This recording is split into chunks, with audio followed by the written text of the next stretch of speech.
Indian യുദ്ധവിമാനം തേജസ് Dubai air ഷോയ്ക്കിടെ തകർന്നു വീഴുന്ന ദൃശ്യങ്ങളാണ്, വലിയ ഭീകരമായ ദൃശ്യങ്ങളാണ് പ്രേക്ഷകർ കാണുന്നത്. അതിൻ്റെ പല ആംഗിളിൽ നിന്ന് ദൃശ്യങ്ങൾ ഇപ്പോൾ സോഷ്യൽ മീഡിയയിൽ വരുന്നുണ്ട്. ഈ പറയുന്നത് പോലെ അവിടെ എയർ ഷോ ആണ്. എയർ ഷോയ്ക്കിടയിൽ പല വിമാനങ്ങൾ അവിടെ ഇരിക്കുന്നവർക്ക് മുന്നിൽ, എക്സിബിഷൻ ഇരിക്കുന്നവർക്ക് മുന്നിൽ കൂടെ പറക്കുന്നുണ്ട് ആകാശത്തിൽ.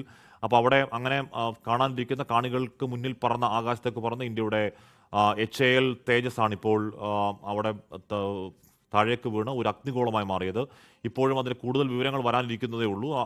എന്താണ് അതിന് അപകടത്തിന് കാരണം എന്ന കാര്യം ഇപ്പോഴും അറിവാകുന്നില്ല. പൈലറ്റ് രക്ഷപ്പെട്ടുണ്ടോ എന്ന കാര്യം നമുക്ക് ഇപ്പോഴും അറിയുന്നില്ല. പൈലറ്റ് ഈ സാധാരണഗതിയിൽ ഈ പറയുന്ന തേജസിൻ്റെ അതിനകത്ത് ഇപ്പോൾ പൈലറ്റ് ഇജക്ഷൻ വളരെ എഫിഷ്യൻ്റായി നടക്കുന്ന ഒന്നാണ് എന്നാണ് പറയപ്പെടാറുള്ളത്. അതുകൊണ്ട് പൈലറ്റിൻ്റെ ആരോഗ്യാവസ്ഥയെപ്പറ്റി, പൈലറ്റ് ഇതിനു മുമ്പ് അപകടം നടക്കുന്നതിന് മുമ്പ് എങ്ങനെയെങ്കിലും ഇജക്ട് ചെയ്ത് രക്ഷപ്പെട്ട കാര്യമൊന്നും നമുക്കിപ്പോഴും വ്യക്തമാകുന്നില്ല. രണ്ട് തരത്തിലുള്ള റിപ്പോർട്ടുകൾ തന്നെ വരുന്നുണ്ട്. അതിലൊന്ന് പൈലറ്റിന് പരിക്കുണ്ട് എന്ന മട്ടിലാണ്, പക്ഷേ നമുക്ക് സ്ഥിരീകരിക്കാൻ എന്തായാലും കഴിയുന്നില്ല. എന്തായാലും സങ്കടകരമായ ദൃശ്യങ്ങളാണെന്ന കാര്യത്തിൽ തർക്കം വേണ്ട. ദുബായ് എയർ ഷോ എന്ന് പറയുന്നത് ലോകത്തിലെ തന്നെ ഏറ്റവും പ്രധാനപ്പെട്ട എയർ ഷോകളിലൊന്നാണ്. അത് കഴിഞ്ഞ് തിങ്കളാഴ്ച തുടങ്ങിയതാണ്. അതിന് 5ാം ദിവസമാണ് ഇന്ന്.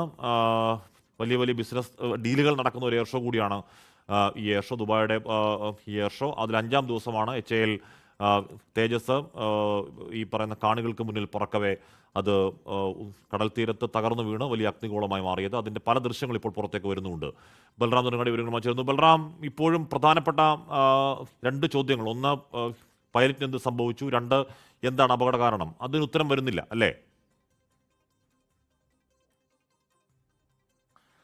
ഹഷ്മി, ഈ 2 ചോദ്യങ്ങൾക്കും ഇപ്പോഴും ഉത്തരം എത്തിയിട്ടില്ല. കാരണം ഈ പ്രദേശത്ത് ഇപ്പോഴും രക്ഷാപ്രവർത്തനം പുരോഗമിച്ചുകൊണ്ടിരിക്കുന്നു എന്നും അപകടം നടന്ന ഉടൻ തന്നെ എമർജൻസി സംഘം സ്ഥലത്ത് എത്തി എന്നുമുള്ള വിശദീകരണം മാത്രമാണ് ലഭിച്ചിരിക്കുന്നത്. ഔദ്യോഗികമായി തന്നെ വ്യോമസേനാ കേന്ദ്രങ്ങൾ ഇത്തരത്തിൽ ഒരു അപകടം സംഭവിച്ചിരിക്കുന്നു എന്ന കാര്യം സ്ഥിരീകരിച്ചിട്ടുണ്ട്.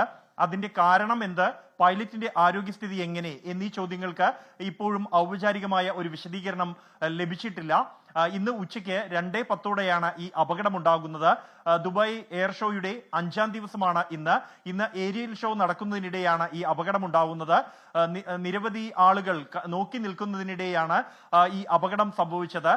ആകാശത്തേക്ക് പറന്നുയർന്ന്, കൂടാതെ ഈ ഏരിയൽ ഷോയുടെ ഭാഗമായി പറക്കുന്നതിനിടെ ഈ വിമാനത്തിൽ നിന്നും പുകപടലങ്ങൾ ഉയരുന്നതും തുടർന്ന് അതിവേഗം തന്നെ ഈ വിമാനം തലകീഴായി താഴേക്ക് പതിക്കുന്നതുമാണ് ദൃശ്യങ്ങളിൽ പതിഞ്ഞിരിക്കുന്നത്. എന്നാൽ പൈലറ്റ് ഇജക്ട് ചെയ്യുന്നത് ദൃശ്യങ്ങളിൽ ഇല്ല. അതുകൊണ്ട് തന്നെ പൈലറ്റിന് ഇജക്ട് ചെയ്യാൻ കഴിഞ്ഞിട്ടില്ല ഈ അപകടം പറ്റിയതിന് തൊട്ടു പിന്നാലെ എന്നുള്ളതാണ് നിഗമനം. പൈലറ്റിന്റെ ആരോഗ്യസ്ഥിതി എങ്ങനെ എന്നുള്ള കാര്യത്തിൽ വ്യക്തതയില്ല. ഔപചാരികമായ വിശദീകരണങ്ങൾ ഇപ്പോഴും അതിൽ നിന്നും ലഭിച്ചിട്ടില്ല. ഇന്ത്യയെ സംബന്ധിച്ചിടത്തോളം, ഇന്ത്യൻ വ്യോമസേനയെയും ഇന്ത്യയുടെ വ്യോമയാന സാങ്കേതിക വിദ്യയെ സംബന്ധിച്ചിടത്തോളം ഏറെ സങ്കടകരമായ ഒരു സാഹചര്യമാണ് ഉണ്ടായിരിക്കുന്നത്.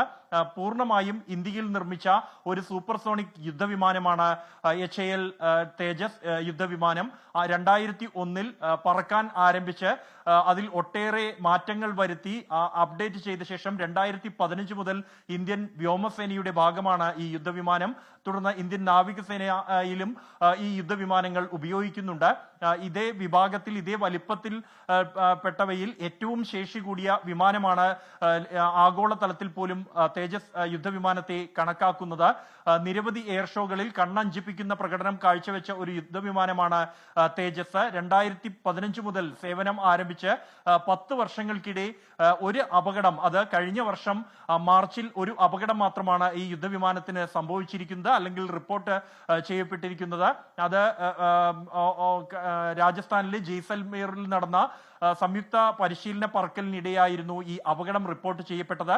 തുടർന്ന് റിപ്പോർട്ട് ചെയ്യപ്പെടുന്ന 2ാമത്തെ അപകടമാണ് ഇന്ന് ദുബായ് എയർ ഷോയ്ക്കിടെ ഉണ്ടായിരിക്കുന്നത്. അതിന്റെ കാരണം എന്ത് എന്ന് വ്യക്തമല്ല. കഴിഞ്ഞ ദിവസങ്ങളിൽ ഈ വിമാനത്തിൽ HAL തേജസ് MKI വിമാനത്തിൽ നിന്നും ഓയിൽ ലീക്കേജ് ഉണ്ട് എന്ന തരത്തിലുള്ള റിപ്പോർട്ടുകൾ, അഭ്യൂഹങ്ങൾ പുറത്തു വന്നിരുന്നു. അക്കാര്യം എന്നാൽ പ്രതിരോധ മന്ത്രാലയം നിഷേധിച്ചിരുന്നു. പുറമെന്ന് അല്ലെങ്കിൽ പ്രചരിക്കുന്നത് ഊഹാപോഹങ്ങൾ മാത്രമാണ് എന്നും അത്തരത്തിലുള്ള റിപ്പോർട്ടുകൾ ഇല്ല എന്നുമാണ് വ്യക്തമാക്കിയത്. അതിന് പിന്നാലെയാണ് ഇപ്പോൾ ഇത്തരത്തിൽ ഒരു ദാരുണമായ അപകടം ഈ യുദ്ധവിമാനത്തിന് റിപ്പോർട്ട് ചെയ്യപ്പെട്ടിരിക്കുന്നത്. അതിന്റെ കാരണം എന്ത്? സാങ്കേതികമായ പരാജയമാണോ, അല്ലെങ്കിൽ തകരാറുണ്ടായതാണോ, അല്ലെങ്കിൽ മറ്റെന്തെങ്കിലും കാരണങ്ങളാണോ എന്നീ കാര്യങ്ങൾ വ്യക്തമാകേണ്ടതുണ്ട്.